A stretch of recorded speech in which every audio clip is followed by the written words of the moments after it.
Assalamualaikum warahmatullahi mengenai anjing oleh Maulana Syekh Muhammad Nazim Al-Qubrusi Al-Haqqani Qadsarasrahu. A'udzu billahi minasyaitonir rajim. Bismillahirrahmanirrahim. Larilah menuju Allah Subhanahu wa ta'ala. Disur madad ya sayyidi, madad ya imam rabbani, madad ya aulia Allah.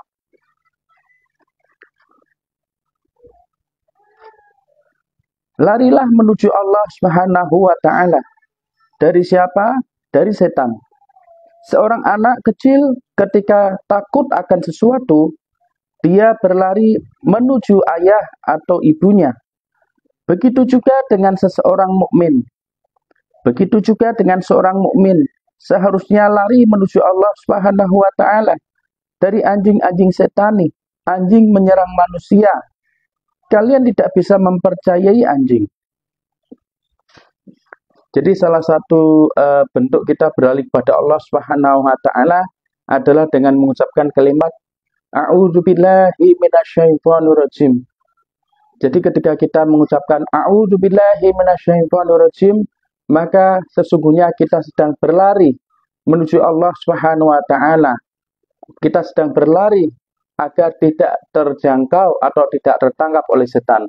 Setelah itu baru kita mengucapkan Bismillahirrahmanirrahim. Artinya kita ini bersama Allah Subhanahu wa ta'ala.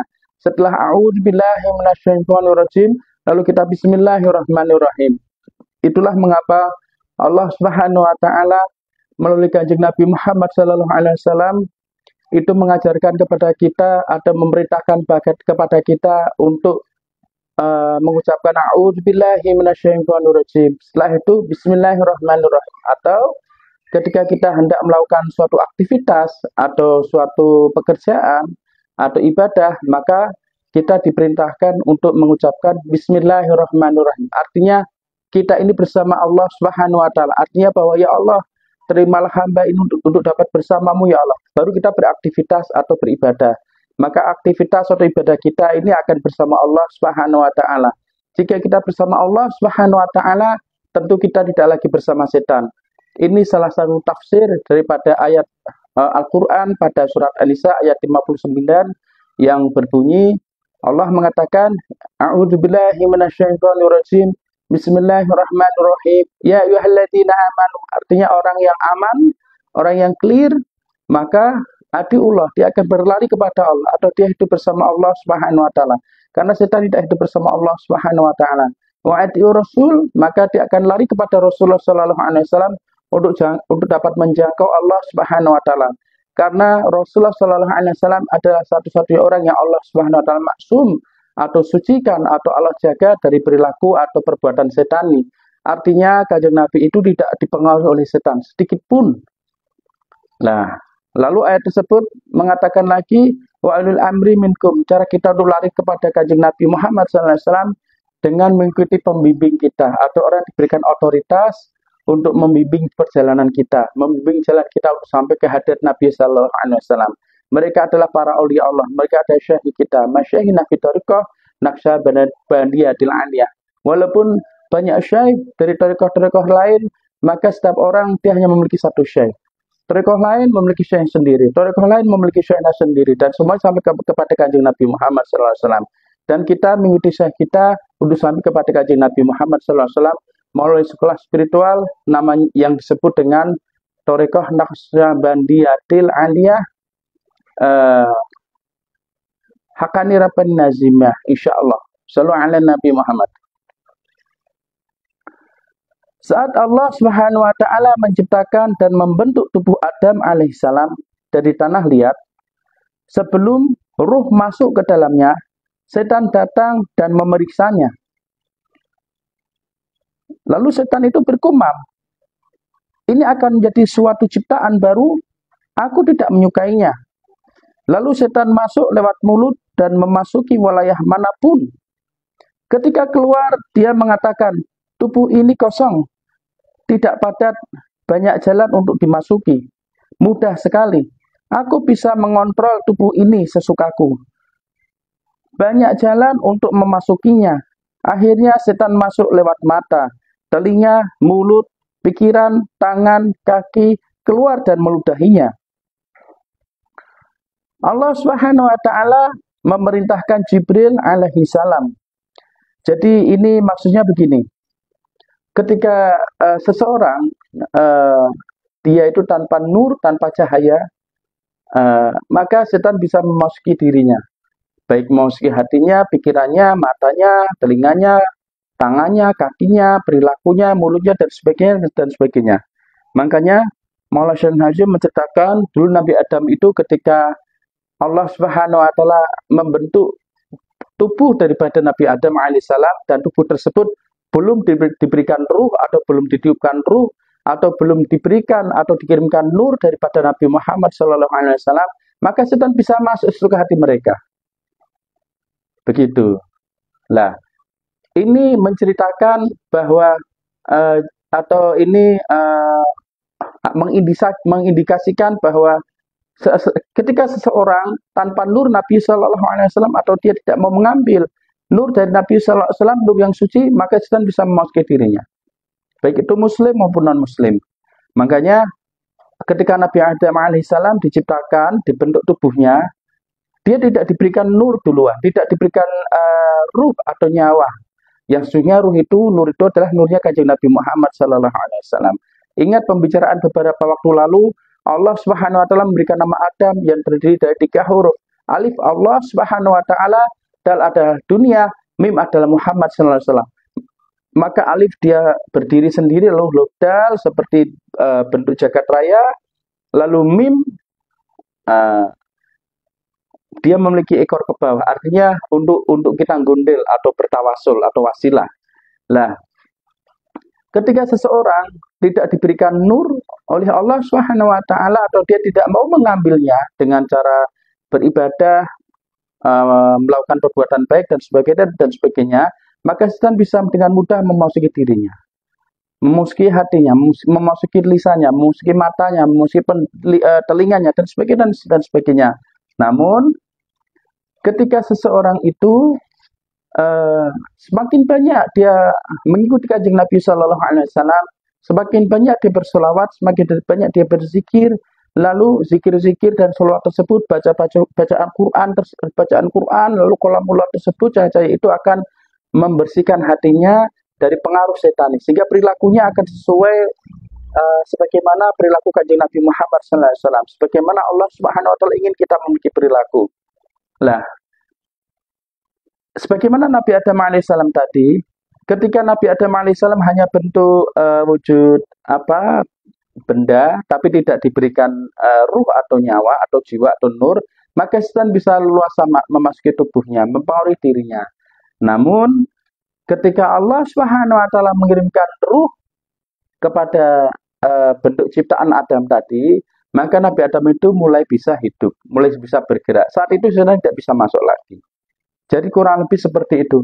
Artinya, siapapun yang diberikan oleh Allah Subhanahu wa taala kekuatan cahaya dari Nabi Muhammad sallallahu alaihi wasallam, baik dia mengambil dengan cara dia bermujahadah atau Allah memberikannya secara cuma-cuma, seolah cuma-cuma. Artinya dia mungkin tidak membuat amalan baik, tapi Allah memberikannya. Lah, itu akan membuat dirinya ini lebih terjaga dari pengaruh setan. Jadi kita semuanya bisa mencek diri kita sendiri. Apakah kita itu lebih dekat dengan setan? Apakah kita lebih dekat dengan kanjeng Nabi Sallallahu Alaihi Wasallam? Apakah kita lebih dekat dengan ego atau apakah kita lebih dekat dengan Allah Subhanahu Wa Taala? Kita semua bisa mengecek diri kita masing-masing, bukan dengan orang lain, bukan menyalahkan orang lain atau bukan menunjuk-nunjuk orang lain, tapi diri kita sendiri. Shallu ala Nabi Muhammad.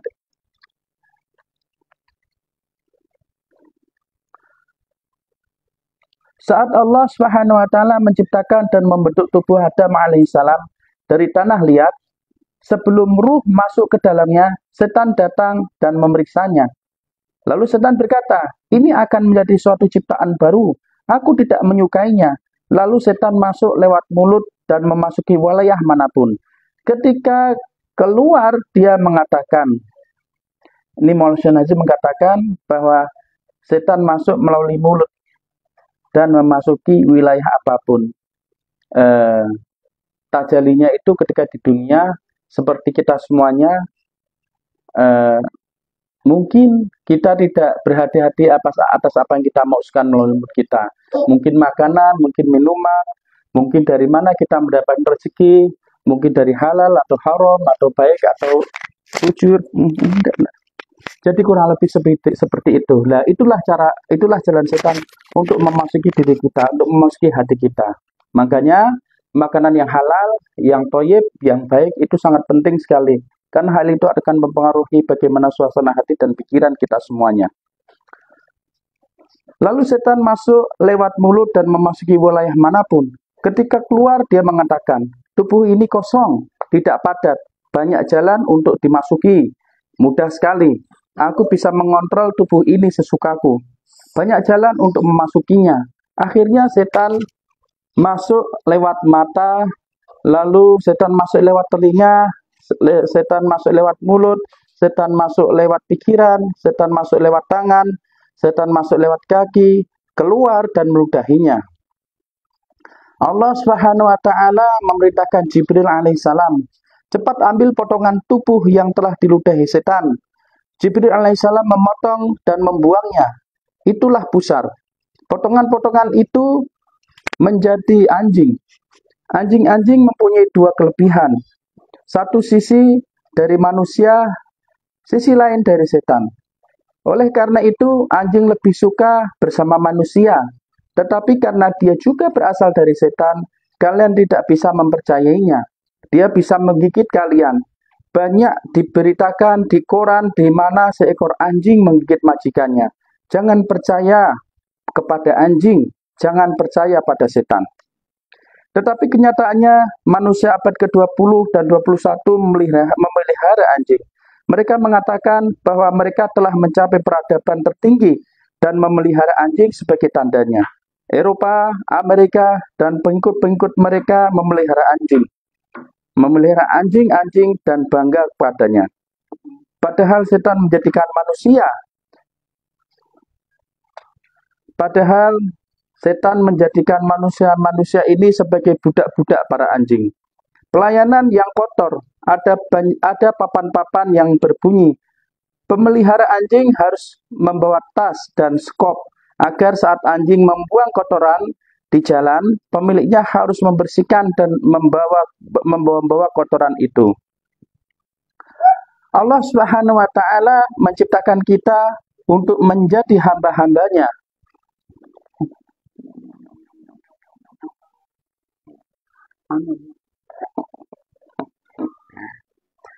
Allah Subhanahu wa taala menciptakan kita untuk menjadi hamba-hambanya. Namun manusia abad ke-21 yang mengaku beradab menurunkan derajat mereka sendiri menjadi pelayan bagi kotoran-kotoran anjing. Itulah peradaban, ajaran-ajaran setan. Berapa yang mereka belanjakan untuk anjing-anjing itu setiap harinya? $10, ada yang $50, atau bahkan $100. Karena anjingnya begitu besar, sehingga manusia dapat menungganginya. Dan kalau anjing-anjing itu kecil, para wanita menggendongnya kemana-mana. Bahkan ada yang tidur seranjang dengan anjing. Nafas anjing itu beracun, membawa berbagai penyakit, kotoran yang dokter pun menangani datang, barokah pun turun. Namun ketika setan yang datang, kutukan pun datang. Jangan memasukkan anjing ke dalam rumah kalian, karena setan bersama mereka. Mungkin ada 10 juta anjing di seluruh dunia. Jika orang-orang membelanjakan $10 per hari untuk tiap-tiap anjing, artinya mereka membuang $100 juta per hari. Dan $10 tidak pernah cukup untuk anjing yang besar. Ada salon khusus anjing. Mereka memandikannya di sana. Mungkin sehari $1 miliar dihabiskan untuk pemeliharaan anjing. Mereka tidak memberikan uang itu pada fakir miskin. Mereka katakan hak-hak anjing, hak-hak binatang. Jika mereka berikan uang itu bagi yang membutuhkan, mereka pasti bahagia dan hidupnya akan seperti di surga. Tetapi mereka jadikan diri mereka sendiri sebagai budak binatang kotor. Sebanyak apapun kalian memandikan anjing-anjing itu, mereka tidak akan menjadi bersih. Syariah mengatakan bahwa Jika seekor anjing menjilat sebuah piring, maka kalian harus membersihkannya 7 kali dengan air dan sekali dengan tanah atau debu. Karena air liur mereka mengandung bakteri yang tidak akan pernah lepas dari piring itu kecuali kalian membersihkan dengan cara seperti ini. Masyarakat heran akan penyakit-penyakit baru yang timbul. Itulah alasannya. Anjing tidak bisa masuk ke dalam masjid. Siapa yang membawa unsur setan pada dirinya tidak bisa memasuki masjid. Jika orang-orang menjauhi masjid, itu karena mereka sedang bersama setan. Saya katakan ini karena seluruh dunia sedang berlari mengejar setan. Tanda persahabatan dengan setan itu adalah dengan menjadikan manusia sebagai budak-budak anjing. Mengapa mereka tidak memelihara kambing atau domba saja? Seperti kami di Kudus memelihara kambing, bukan anjing, alhamdulillah. Semoga hal itu dapat membuat salah satu masyayikhina senang dan memperhatikan kita semuanya, supaya kita diberikan kekuatan untuk bangun pondok. Insya Allah di Jawa, mungkin di Demak, mungkin di Kudus. Shallallahu ala Nabi Muhammad. Kami bukan gembala, tetapi kalian punya seekor anjing. Itu teman saya, jadi saya tidur dengannya. Bagaimana mungkin saya tidur dengan kambing, padahal kambing memberi kalian susu, lebih baik menghormatinya. Pemerintah bahkan tidak mendukung binatang-binatang yang memberi manfaat. Mereka melarang memelihara kambing, ayam di perkotaan. Alhamdulillah, kita juga memelihara ayam. Semoga ini membuat masyayikhna senang terhadap kita semuanya dan memberikan kita dukungan secara ruhaniah atau spiritual untuk apa yang sedang kita usahakan atau ikhtiarkan dan doakan. Amin. Pemerintah bahkan tidak mendukung binatang-binatang yang memberi manfaat. Mereka melarang memelihara kambing atau ayam di perkotaan. Kami terganggu dengan suara berisiknya. Tetapi setan mengajari bangsa barat untuk memberi aturan ringan terhadap anjing-anjing. Mereka diizinkan untuk memeliharanya di rumah. Jangan mengira api akan padam, namun semakin membesar dan membesar. Api bahkan merambah Siprus dan bahkan negara-negara muslim lain. Semuanya harus dibersihkan. Dari 7 orang, 6 harus dihapuskan. Semoga Allah Subhanahu wa taala mengampuniku. Oh Tuhanku, aku bukan bersama orang-orang yang seperti itu. Jangan biarkan aku bersama mereka. Katakan, jangan biarkan kami musnah bersama mereka. Sangat mengerikan apa yang terjadi perlahan-lahan mendekati setiap negara-negara. Larilah menuju Allah Subhanahu wa taala dan mohon untuk diselamatkan. Demi kehormatan manusia paling terhormat di hadirat ilahi, Sayyidina Muhammad sallallahu alaihi wasallam. Al-Fatihah. Bismillahirrahmanirrahim. Alhamdulillahirabbil alamin arrahmanirrahim. Wa nasta'in siratal mustaqim siratal ladzina an'amta 'alaihim. Jadi kalian, kita semuanya, jenengan semuanya, khususnya yang muslim, kalau kita ditanya kenapa kok Islam itu mengharamkan anjing begitu. Kenapa demikian? Jawabannya adalah karena anjing itu diciptakan daripada air liur daripada ludah daripada setan. Jadi kalau kita ditanya oleh orang-orang mengapa dalam Islam anjing kok diharamkan, jawabannya adalah karena anjing itu tubuhnya diciptakan dari tanah liat, di mana Allah Subhanahu wa taala menciptakan Adam, namun liurnya itu diciptakan dari ludah setan. Setan itu adalah makhluk yang najis. Nabi Adam alaihissalam adalah makhluk yang suci. Nah, ketika najis bercampur dengan yang suci, maka jadilah seperti anjing tersebut. Artinya bahwa di mana ada anjing, di situ ada setan.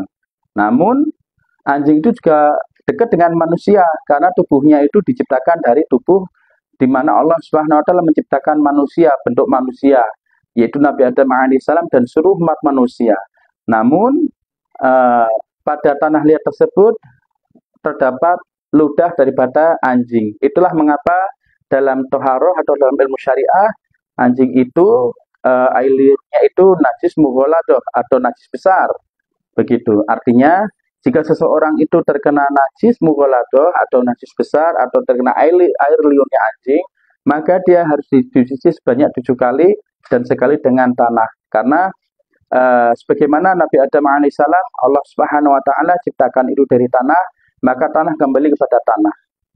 Tanah kembali kepada tanah, maka hal itu akan membersihkan najis mughaladah daripada air liur anjing tersebut. Itulah mengapa dalam Islam diceritakan bahwa dalam syariah bahwa apa namanya itu diharamkan untuk memelihara anjing. Anjing itu najis, alasannya seperti itu, yaitu tubuhnya diciptakan daripada tubuh Nabi Adam alaihissalam, namun liurnya itu diciptakan dari ludah setan. Sehingga di mana ada anjing, ya di situ ada setan. Di mana ada setan, di situ ada malaikat. Jadi kurang lebih begitu nggih, kalau ditanya mengapa kok anjing itu haram dalam Islam? Jadi jawabannya adalah karena anjing itu diciptakan daripada bentuk tubuh Nabi Adam, tapi air liurnya itu diciptakan dari ludahnya setan. Itu mengapa anjing jadi haram. Nah terus bekas songkelan dari tubuh Nabi Adam alaihissalam tadi itu bentuknya adalah busur manusia. Maka setiap manusia pasti punya busur karena dulunya malaikat Jibril alaihissalam mencongkel bentuk perut Nabi Adam itu karena diludahi oleh setan. Insya Allah kita akan bertemu kembali pada waktu berikutnya. Wa man taufiq bi hurmatil habib bi hurmati suratul Fatihah al-Fatihah. A'udzu billahi minasyaitonir rajim. Bismillahirrahmanirrahim. Alhamdulillahirabbil alamin arrahmanir rahim maliki yaumiddin. Iyyaka na'budu wa iyyaka nasta'in. Ihdinas siratal mustaqim. Siratal ladzina an'amta 'alaihim ghairil maghdubi 'alaihim waladdallin. Amin. Kita hadiahkan Fatihah untuk seluruh keluarga kita semuanya yang tidak sempat kita sebutkan namanya satu persatu. Al-Fatihah. A'udzu billahi minasyaitonir rajim. Bismillahirrahmanirrahim.